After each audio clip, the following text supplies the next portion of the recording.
Did you know the postcard perfect castle you admire might sit directly on top of a burial field? The most strategic hilltops were rarely empty. They were ritual places, processional routes, and ancestral mounds, long before a single battlement rose. That decision layered sovereignty over sanctity, turning sacred ridgelines into stone thrones, and sealing centuries of bones beneath dining floors, chapels, and guardrooms that would pretend not to hear the heartbeat below. In Part 4, we walk the thin line between the living and the dead inside medieval walls. You'll see why builders chose ancient, numinous ground, how some keeps literally perched over mass graves, how plague pits were recycled into dungeons, and how families danced upstairs while their ancestors lay inches beneath the boards. Then we'll meet the true majority population rats before stepping into the strangest flex of aristocratic power. Private menageries where lions paced, elephants shivered, and a baboon once mimicked a priest to scandalous effect. Steel yourself. Every stone here keeps two stories, one whispered, one shouted. Sacred ground, older graves. Why castles chose ancient hills. Location was everything. High crowns with water, wind, and wide views were the best places to stage a kingdom, and those places were already occupied by memory. For centuries they had hosted burials, seasonal rites, parish rings, and standing stones that taught local feet where to go and when to be solemn. When a lord planted a keep on such a crown, he wasn't beginning a narrative, he was overriding one, binding fresh law to old sanctity without asking permission from the bones. Building atop sacred ground was deliberate theater. It said the new ruler claimed not just the land, but the lineage of the land, enthroning himself quite literally over the ancestors. There was thrift in the symbolism too. Ritual hills came pre-terraced and pre-ditched, so earthworks that once guided processions easily became Mott and Bailey scaffolding. The result was part theology, part engineering, stone thrones over bone, with the past pressed into the foundation like a signature. Once you accept that logic, the next revelation feels inevitable. If the best hills are also the oldest graves, then some castles do more than overlook the dead, they sit on them. That's why, when workmen pry up a flagged floor or pier behind an altar, the building sometimes answers back with teeth and femurs. The hill remembers who arrived first, and the keep, for all its boasting, is only a guest with very heavy furniture. The mass-bone secret of Leap. A castle over a pit. Leap Castle in Ireland stands on land, long used for rites and burials, and the stones seemed content to keep that quiet until renovation in the 1900s found the truth. Workmen opened a concealed shaft and met a vertical grave, a choking column of human remains, not stacked with care but jumbled by gravity and time. Some bones carried the story of spikes, some skulls presented their answers without faces. The pit didn't argue, it simply continued dropping the past into the present. This wasn't a parish cemetery with measured sorrow, it was a device, an oubliette by any other name built where older sanctity already hummed, amplifying fear with arithmetic. One hatch, one fall, many bodies. The great hall above went on hosting songs and disputes, while the floor remembered each thud as if the wood itself had knuckles. Visitors swore certain rooms felt heavy without knowing the reason. The reason was underneath, and it was not interested in being tidy. Leap's legend of guardians and night things didn't spring from nothing. It grew in a place where below meant someone, and where sovereignty chose to stack itself over that someone and dare the hill to complain. If you build your dining table above a shaft of bones, the toast will always carry two meanings, to victory and to the cost of claiming the ground. Plague pits into prisons. Punishment with a memory. Dungeons scared people on principle, but some began darker than iron bars. They were crypts and plague pits before they were cells. Builders were practical. A deep, cool, sealed chamber is a deep, cool, sealed chamber. However, it earned the chill in its stones. Add a ring bolt, a door, and a grill, and punishment gets a room that already knows how to keep secrets and how to sour breath into prayer. At Chillingham, tradition says what became a dungeon once held plague dead, a charnel room that met a new budget by changing its locks. Imagine being shoved into a space whose first occupants never screamed, only coughed and stopped. Limewash can whiten the walls, incense can bite the stench, and a chaplain can write a line across the air, but the acoustics remain: drip, draft, mouse, memory. Medieval logic loved that doubling pain of place added to pain of chain. And the intimacy didn't end below. Many great houses kept their own dead just one story down from joy. Crypts under halls, family vaults beneath parlors where fiddles scraped out dances. Upstairs meant spoons on trenchers and the scuff of shoes. Downstairs meant slate lids and carved names that turned rain into silence. To that culture, the arrangement wasn't ghoulish. It was continuity proof that the line persisted even as the candles burned low. Dancing over the dead, halls above crypts. Glamis offers the clearest picture: generations of the same family lying in a vault while, feet above, cousins laughed and courted under banners. The boards shivered with reels. The stone agreed to carry the rhythm downward, where it could not be heard but might be felt by anyone with a nerve left in their imagination. When the steward called for another course, grief and joy shared the ceiling like two musical parts. The living wanted that closeness. In a world with shorter midnights between illnesses, you didn't exile the dead. You kept them near, as witnesses to your keeping faith with marriages, homages, and harvests. A chair pulled back from the table made room for someone older than memory. The idea that posterity would dance above you one day was not horror. It was hope that the house would stand and the songs would still be known. Even the chapels cooperated in this long conversation. Thin walls separated kneelers from niches. Psalms traveled through mortar by design.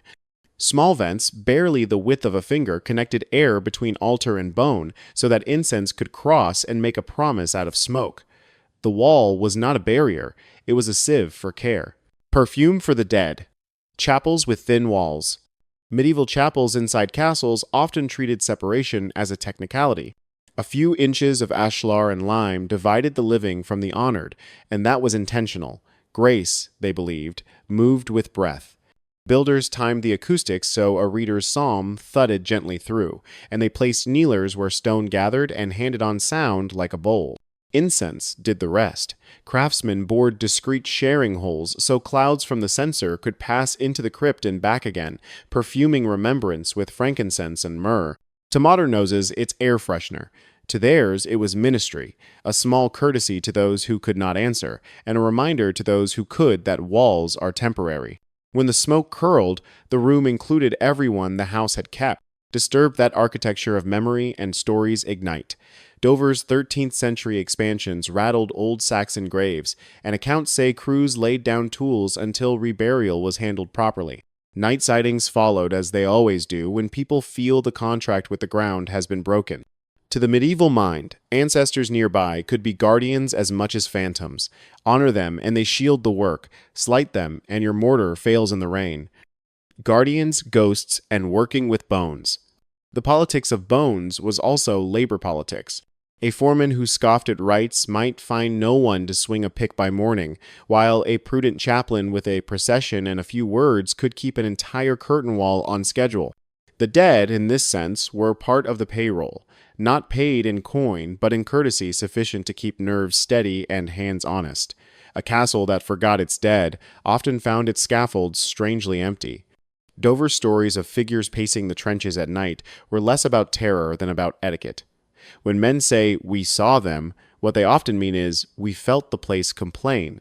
And places do complain, in the way lime leaches and gravel settles and a frost heave splits what arrogance joined. Medieval builders read those signs with theological fluency. They made it right and pressed on. That instinct to negotiate with what lies beneath was wisdom, because something else negotiated with them in return. In the silent spaces between stones and boards, another population held a majority, and it didn't care about heraldry, rights, or paydays. It cared about crumbs. Rat majority rule, the real lords of the keep. Kings might hold charters, but rats held corridors. Castles are quilts of voids, joints behind hearths, slits beside stair newels, the warm backs of smoke flues, and the long, dark lanes between joists where a tail never risks the cat's paw. A single large fortress could host thousands. You seldom saw them together, but you felt their parliament in the missing corner of a loaf, the peppering of droppings, the 3 a.m. scritch that turns torchlight cruel. Law said the Lord owned everything within the pale. Practice said the rat took its share first. Banquets scaled for hundreds, guaranteed spillage scaled for thousands, and the rhythm of the kitchen's chop, pour, sweep set a feast bell for the whiskered. Even the best-run household couldn't win a war against an animal that could flatten its skull and pour through a gap the width of your thumb. On that ballot, rodents always counted faster. People fought back with cats, traps, lifted shelves, and slate-lined cool rooms, but the numbers favored the knight. The irony? The same architecture that made castles sturdy made them perfect rat kingdoms. Thick walls that kept temperature even labyrinthine runs no broom could reach, and a maintenance history that opened fresh seams as quickly as old ones were plugged. The keep's motto might as well have read, "We defend everything, especially mice." Secret rat highways. How the walls helped. Stonework is never a monolith. It's an archive of adjustments, chalks, arches, and fixes, and every fix leaves a gap. Those gaps are roads. Between floorboards, the cavities act like boulevards, connecting buttery to pantry to solar without a single paw touching rushes. In the heart of walls, temperature stays steady and predators stay baffled. A rat can live a whole lush life and never see a cat, only hear the bell on its collar like distant rain. Storage multiplied the ease. Sacks, stack, grain sweats, and the cool of a cellar makes a harvest feel like winter year-round. Add night-quiet kitchens and the occasional careless scullion, and you've built a resort with 3 meals and no rent. Repairs, new flues, patches, duct runs only expand the map, and a trick learned by one becomes inheritance for 1,000. If you want to read a castle, as a rat does, fold the blueprint and follow the creases. Where paper weakens, a whisker wins. And yet, not every animal inside the walls arrived uninvited. Some came with trumpets, gifts, and scandal, because nobles discovered there was status in housing the impossible. A lion inside your gate said your friendships traveled farther than the local hunt ever would. Royal menageries. Lions in the yard. Cheetahs in the hall. For the elite, nothing flexed reach like an exotic beast. Lions behind iron, a bear chained in the yard, even a sleek cheetah padding across flagstones as if the keep were a savanna with better acoustics. These animals functioned as moving heraldry, proof that your letters reached courts across seas, that your coin bought what climate and common sense said you shouldn't own. Their smell, musky, electric, did as much advertising as their shadows. Menageries were logistics as much as theater. Keepers slept beside pens, hauling meat and straw in weather that didn't forgive fingers. Carpenters built strong doors and stronger habits. Imagine trying to sleep while a lion low voices in the next chamber, or trying to hold politics still with a bear's chain clink counting the seconds. Even when cages were tight, psychology wandered. A predator nearby sharpens etiquette.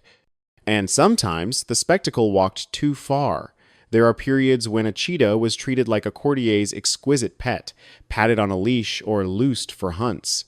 The joke at table wrote itself, "Sleep tight." Between rat parliaments and royal predators, the middle ranks had a single instruction: don't drop the trencher. Beyond reason. Elephants, crocodiles, and a scandalous baboon. True excess raised the stakes from fierce to impossible. One ruler famously obtained a giraffe, turning the courtyard into a living exclamation mark. Another received an elephant and had to commission a bespoke shelter thick enough to break the wind and broad enough to turn a body that refused to be furniture.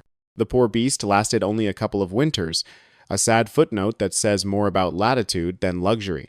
Elsewhere, crocodiles appeared as trophies of rivers no local map could name, displayed like conquered gods that somehow still dripped.